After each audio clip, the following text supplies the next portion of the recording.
Now let's look at the next theorem. So we'll know that monotone functions are integrable. Now let's suppose that we have a function which is continuous on the interval a, b. And the next theorem says that if the function is continuous on an interval, then it must be integrable on the same interval. This actually gives us a pretty big library of functions that we can integrate because there are a lot of functions that are monotone and or continuous. So all of those we can now legitimately integrate. So as far as the proof goes, again, I'm going to try to use the first criterion of integrability. And for the first criterion of integrability, I want to find the partition P such that U of fp minus L of fp is less than epsilon. And in the previous theorem, we already computed this fact that I just copied here, which says that once I use the expressions for U of fp and L of fp, I can simplify the difference to an expression like that. And so that is an expression that I want to make less than epsilon by choosing a suitable p. All right, so let's choose an epsilon greater than 0. Then what do we know about a function f? Because f is continuous,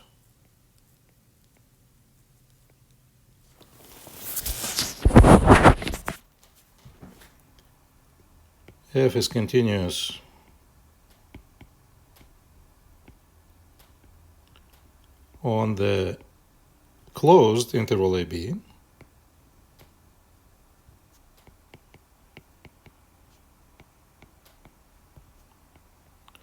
A continuous function in a closed interval. We remember that this function also is uniformly continuous, right? So then f is uniformly continuous on the same interval.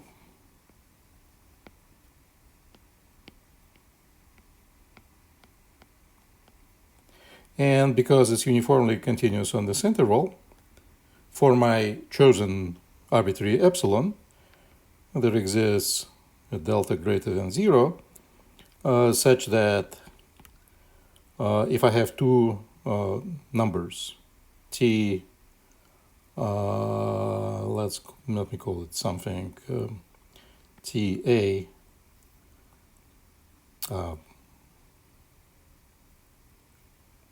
t minus and t plus, inside the interval ab, such that absolute value of t plus minus t minus is less than delta, then f of t plus minus f of t minus, this can be made as small as I wish, and in this case I wish to make this smaller than epsilon divided by b minus a.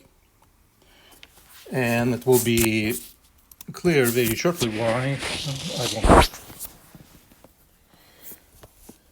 Okay, so with that,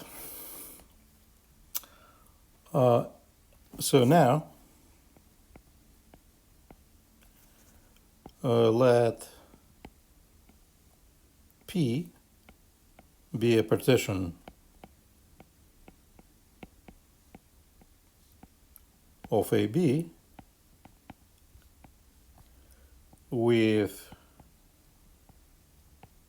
mesh of P being less than delta. Now, what does it mean? That means that Ti minus Ti minus 1, right? Mesh is the length of the largest interval, so then lengths of all subintervals in my partition is going to be less than delta for all I, right? And therefore,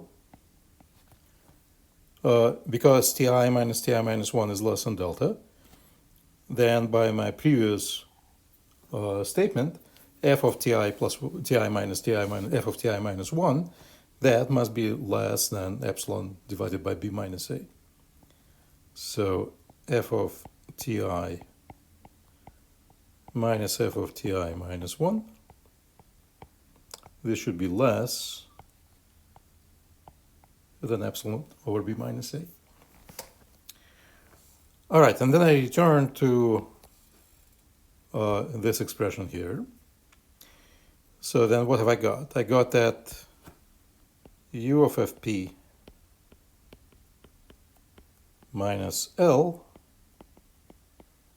of p, L of fp, that this is equal to, once again, this difference, sum of capital M's minus lowercase m's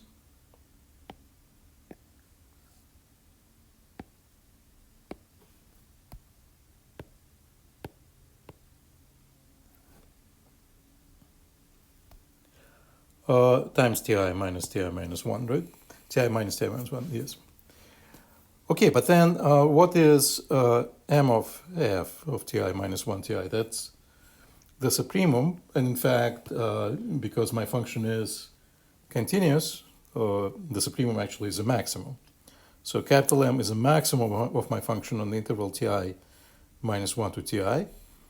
Little m is a minimum, is an infimum, but because the function is continuous, it's a minimum of the same function f on the interval ti minus 1 to ti. And because the maximum and the minimum on the interval are achieved at the points within that interval, then that means, well, actually, let's write this down. So this should be equal to sum I from 1 to n, and let's write this as f of ti max minus f of ti min times ti minus 1. Right, so once again, maximum, supremum is achieved, so maximum is achieved. So I'm simply going to evaluate the supremum at the point of the maximum, that's here, and infimum at the point of the minimum. And then what do I know about this quantity? Over here. So again, this quantity, this difference is positive. Ti max minus Ti min should be less than delta because both belong to the interval from Ti minus 1 to Ti. And so this difference then is less than epsilon over b minus a, again, because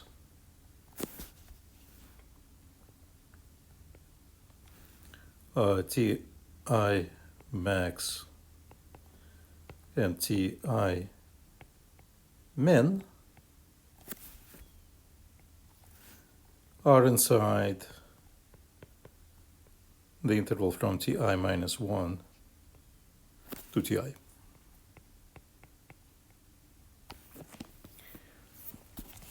All right, so then this implies that I have a sum I from 1 to n. The difference of f's is less than epsilon over b minus a times Ti minus 1. Now, epsilon over b minus a is a constant, so I can pull it outside of the sum. And then I have a sum I from 1 to n, Ti minus 1.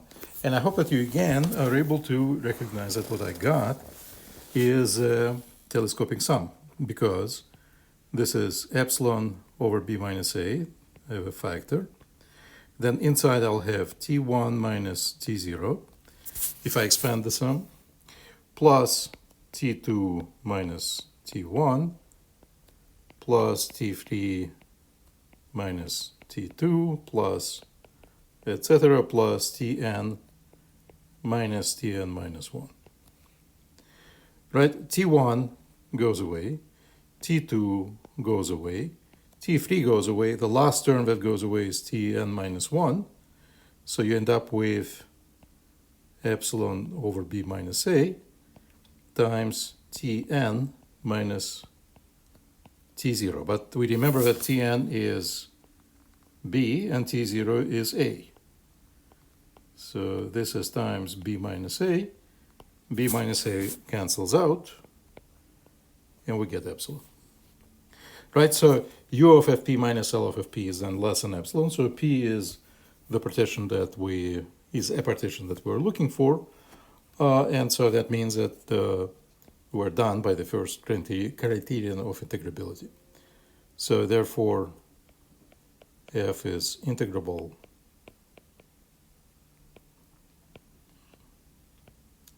on AB by the first criterion of integrability.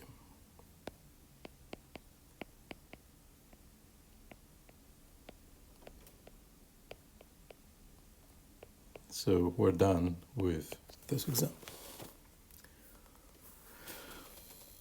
All right, you remember that integration has a bunch of properties, so let's keep going.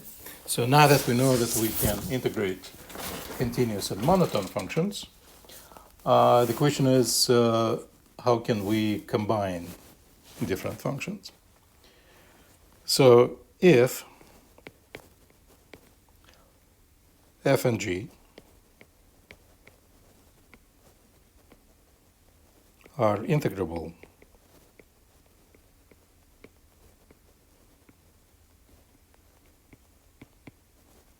on AB and C is a number, C is a real number, then, as you might recall, the following things are going to be integrable for sure. So then, 1, CF is integrable. But in fact, I know more. I know exactly what the integral of CF is. So an integral from a to b of CF is C integral from a to b of f. And 2, f plus g is integrable. And the integral from a to b of f plus g is integral of f plus integral of g. Okay, now we're going to proceed with the proof of this, of number 3. And we'll start with the proof of 1. And we're going to split this proof actually into 4 pieces. The first one is going to be, let's say, part A. Let's say C is equal to 0. If C is equal to 0, then the answer is trivial, right? Because well, let's say if you multiply a function by 0, okay, so let's write this down. So then CF is a continuous function.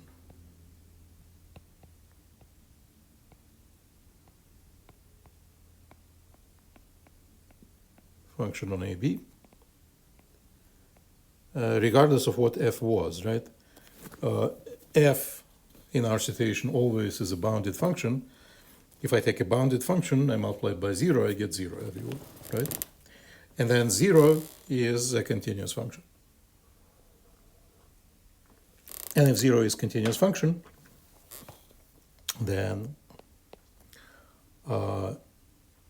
CF is integrable, right? And so we just need to show that the integral of 0 is equal to 0 times the integral of f. Well, 0 times integral of f, we already know what that is. So we have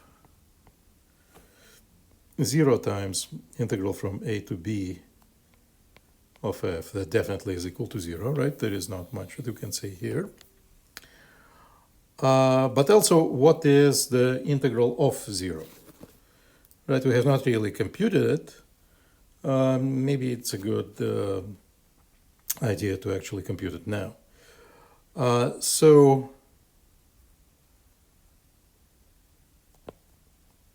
also, integral of CF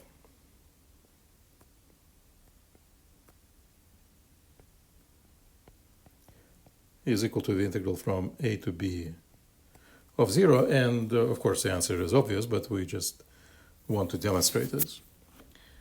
And what is that? That's capital U of 0 and also capital L of 0 for sure, right? But then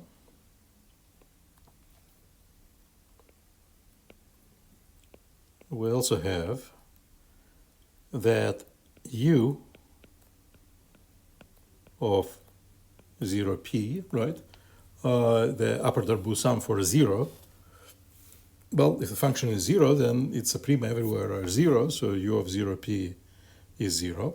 And likewise, infima of that function everywhere on all possible subintervals is 0. So L of 0p, that is equal to 0, right, for any p.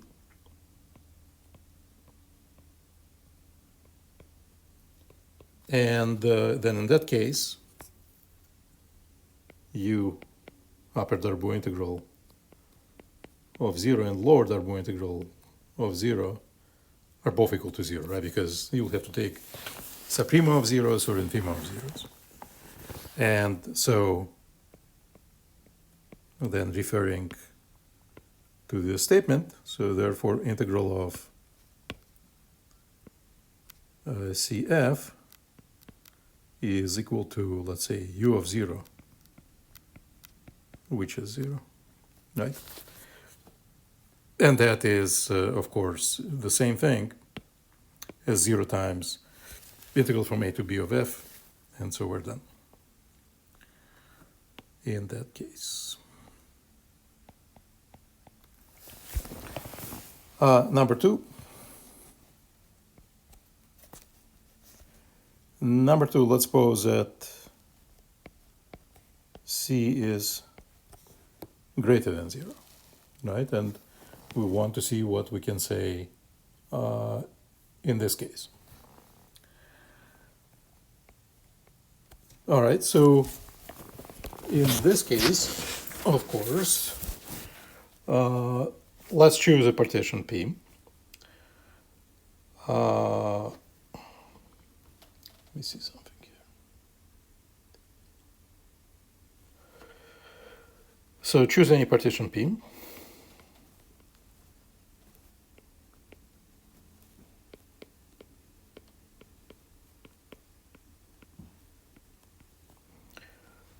Then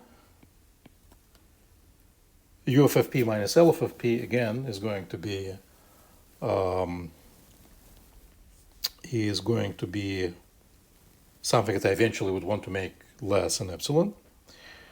But let's see. So we need to compare integral of CF to the integral C times the integral of f, right? And I want to figure out upper Darboux sums in this case and upper Darboux sums in that case, lower Darboux sums here, lower Darboux sums there. So then if I want to compute U of C times F, comma P. I'm not going to write the details, but you should be able to recover the details yourself. So what is U of CF comma P? That is a sum n from 1, not n, sorry, I from 1 to n, capital M of CF times Ti, not times, but CF comma Ti minus 1 Ti, and this now times Ti minus 1. Well, let's see. So C appears in this capital M. And what is capital M? Capital M is a supremum of a function C times F. And C is a positive number. Before we, like it was a long time before, we established if I take a supremum of a positive number times elements of some set, as long as C is a positive number, I can pull it out outside of a supremum. And if I can pull it outside of a supremum, then what does this do? It just multiplies capital M for F by C. So I can rewrite this expression in the following way: sum I from 1 to n, C times M F Ti minus 1 Ti, still times Ti minus 1. Of course, then C is a constant factor, which I can pull out outside of this summation.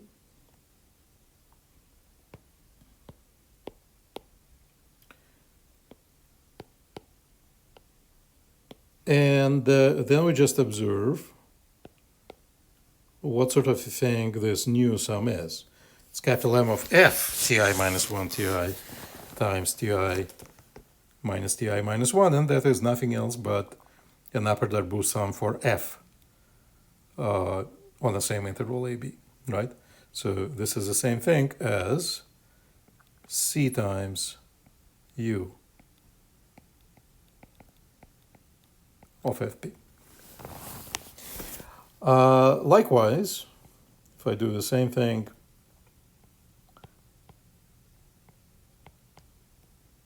for lower Darboux sums, I'll find that L of C FP is the same thing as C times L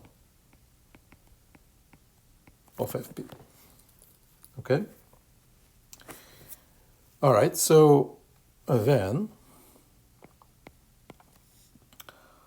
what should be my L of F? Well, so L of F, or let's do U of F first. U of F is an infimum over all P's, and I'm going to do U of CF actually. It's an infimum over all P's of U of CF comma P. And according to what we computed above, I can always pull C out of the upper Darboux sum. So this is the same thing as the infimum over P of C times U of FP. C is still a constant factor, which is positive. So if there's a positive constant, I can always pull it outside of the infimum. So this is the same thing as C times infimum over all P's of U of FP. And finally, that is the same infimum over all P's of U of FP, infimum of all upper Darboux sums for the function f is an upper Darboux integral for f. So this is the same thing as c times u of f. And again, similarly,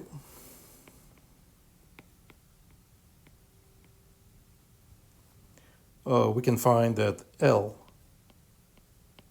of CF is C times L of F. All right. Okay, so then what have I got for L of CFP?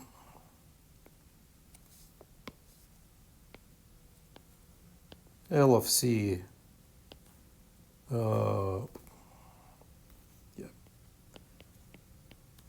CF comma P. Well, we just figured out that this is C times L of F, right? But my function f is integrable. And if f is integrable, then L of f is the same thing as u of f. So this is the same thing as c times u of f, right? Which is, let me see, what am I trying to say here? Sorry, there is no p here.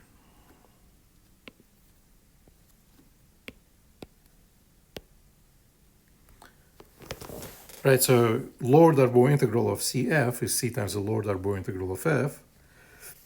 Lower Darboux integral of F is equal to upper Darboux integral of F because F is integrable. And then CU of F, according to what we have a couple of rows up, CU of F is the same thing as U of CF. So L of CF is U of CF if I follow this chain of inequalities. And so therefore CF is integrable on AB.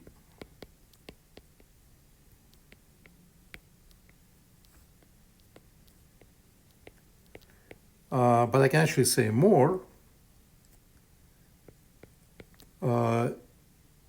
Appealing again to this chain of equalities. Well, so what does it say? It says that U of, or L of CF for that matter, is equal to C times L of F. But who is L of CF? I know that CF now is integrable, so L of CF is an integral from A to B of CF. And just L of F is an integral of F. So same thing as C times integral from A to B of F, and that's what we wanted to show. Right, so if C is positive, then everything is fairly straightforward, as long as we remember that the infimum or the supremum of a function multiplied by a constant, that constant can be taken outside of infimum or supremum. Okay, so next case in principle should be C negative, but instead, so that's the case C. Now let's suppose that C is equal to -1, and then after we deal with C equal to -1, then we'll look at C negative. All right. So why am I doing C equal to -1 separately? Probably you have figured this out already, because then I'll have to take supremum and infimum of -1 times the function. And if you multiply your set of numbers by -1, then remember in that case what was supremum before becomes infimum, and vice versa. So I'm going to follow the same strategy that I used up here. So again, choose any partition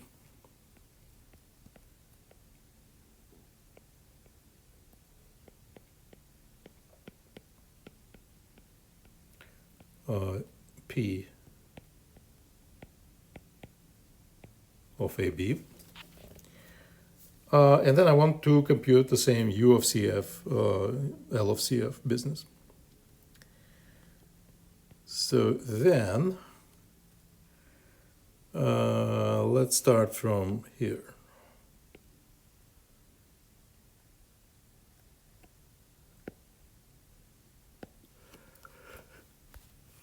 Does this formula stay intact, or something changes here? So C now is -1. So U of, let me see, I might be doing this too fast. Let's do it slower.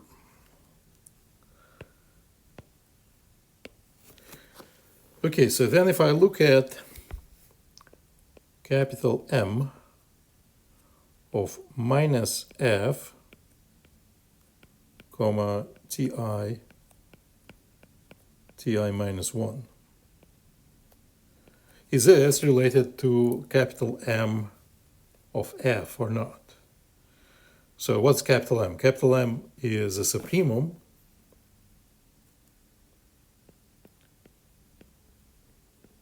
of the interval Ti minus 1 Ti of the function minus F of T, right? But then again, the formula that we proved, I guess in the beginning of Advanced Calc 1 was if you take a supremum of a set multiplied by a negative number, then the supremum corresponds to the minus infimum of the original function of the same interval.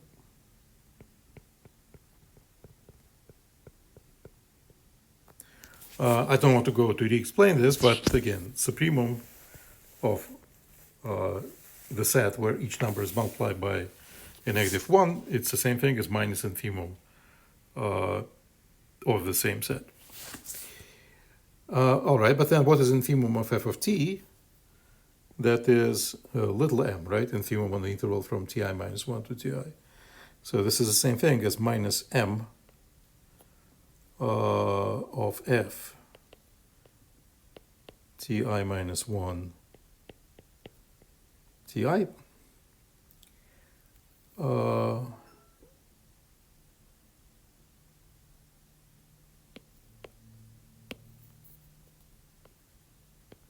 And that's it. Okay, so on each interval, capital M is going to be minus little m of the original f. And if we do the same calculation now for little m, then things get reversed, right? So now little m of minus f is the infimum of minus f, and the infimum of minus f is going to be minus supremum of f. Again, properties of infima and suprema. And supremum of f on the interval from Ti minus 1 to Ti is capital M. So basically, multiplying a function by -1 interchanges the role of little m and big M. Okay, so with this in mind, what if I'm computing now U of Fp? What is that? That's a sum I from 1 to n. Then I have capital M, and I don't want f, I want minus f.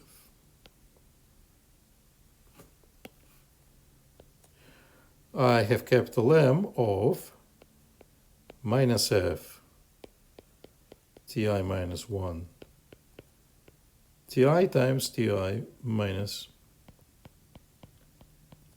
I minus 1. And what I know about capital M of minus f, that's the same thing as minus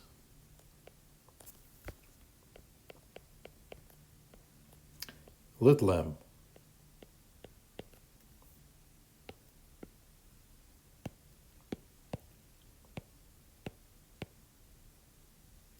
And what is the sum of lit lambs times ti minus 1? Well, that is minus the Lord Darboux sum. So this is minus L of Fp.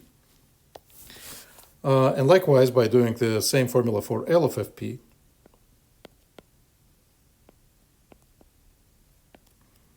L of F minus F P, that should be the same thing as U of Fp. Okay, so then we continue. Then what is U of minus F? U of minus F should be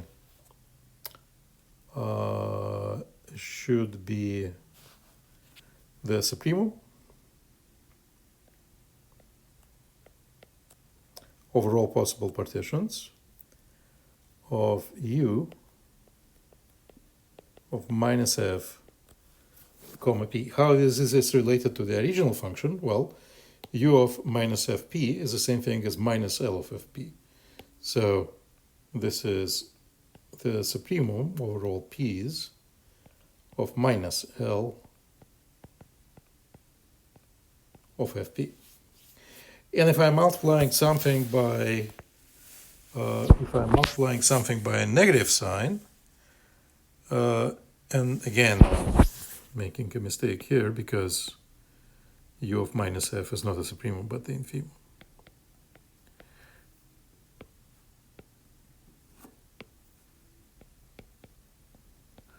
If I'm taking infimum of numbers multiplied by a negative, then I can pull minus sign out, but infimum would have to become a supremum. So this is minus supremum over P of L of Fp. And who is the supremum of L of Fp? That is L of F. So this is equal to minus L of F. Right, so this first computation shows that U of minus F is the same thing as minus L of F. And similar to this, if I take L of minus F, that is the supremum over all P's, L of minus F P, which is the supremum over all P's, who is L of F? L of F is going to be minus U of Fp. So supremum of minus U of Fp, I can pull the sign outside of the supremum, but then it switches to the infimum. So this is minus the infimum over all P's of U of Fp. And of course, infimum of U of Fp is U of F, so that's minus U of F. Okay? So, what do we know about U of minus F then? U of minus F, we figured out this is minus L of F, right? And because your function is integrable, then this actually is equal to minus integral from a to b of f, which in turn is equal to minus u of f, again, by integrability of the function f. And then if I bring minus sign inside u, right, u of minus u of f is the same thing as L of minus f. So this is equal to L of minus f. So what can we conclude from this? we have that u of minus f is the same as L of minus f, so minus f is integrable.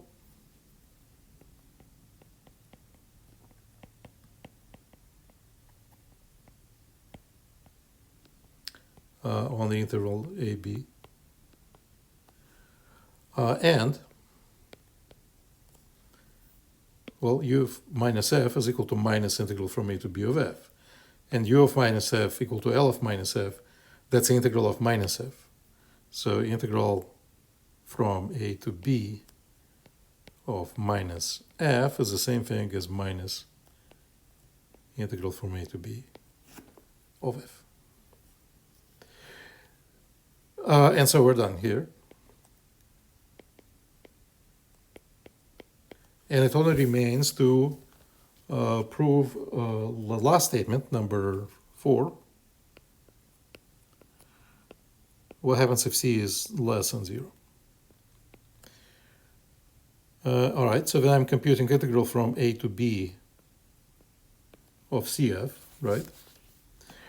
I can write that as an integral from a to b, because c is a negative number, right? C is less than 0. I can write the negative number as minus times absolute value of that number times f.